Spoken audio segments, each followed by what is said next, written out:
Zee 24 तास एक पाऊल पुढे। आपल्या लाडक्या सचिन तेंडुलकरच्या मनात निवृत्तीचे विचार घोळू लागले। नोव्हेंबरमध्ये ग्राउंडवर उतरल्यावर तो आपल्या कामगिरीचा आढावा घेणार असून त्यानंतर तो निवृत्तीबाबत निर्णय घेणार असल्याचं सचिनने सांगितलंय।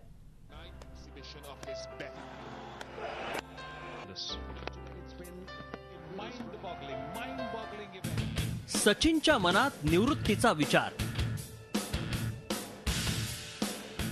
नोव्हेंबरमध्ये निवृत्तीबाबत घेणार निर्णय।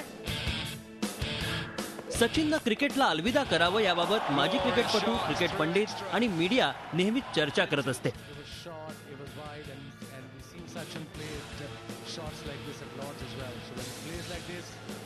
मात्र आता खुद्द मास्टर ब्लास्टरच्या मनातच रिटायरमेंटचे विचार सुरू झाले आहेत।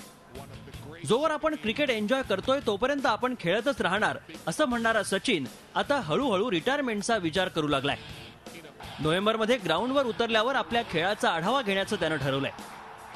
एका इंग्रजी वृत्तवाहिनीला दिलेल्या मुलाखतीमध्ये सचिनने हे स्पष्ट केलंय। I am 39 and I don't think that there is plenty of cricket left in me. Yes, I mean it also depends on how I feel, whether I feel I'm in a frame of mind or physically prepared to deliver. If I feel I'm not capable of delivering when it's needed, then obviously I need to relook at the whole thing. But I also know that at 39 nobody expects me to go on and on. I know that. सचिनचं हे स्पष्ट मतच त्याच्या मनात रिटायरमेंटचे विचार घोळू लागल्याचे संकेत देतात।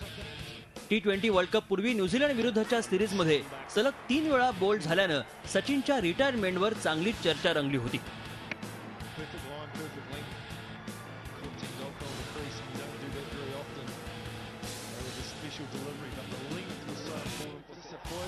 यामुळे सचिन आता आपल्याच कामगिरीचा आढावा घेण्यासाठी सरसावला असून तो आता रिटायरमेंट बाबत विचार करू लागल्याचं स्पष्ट झालंय।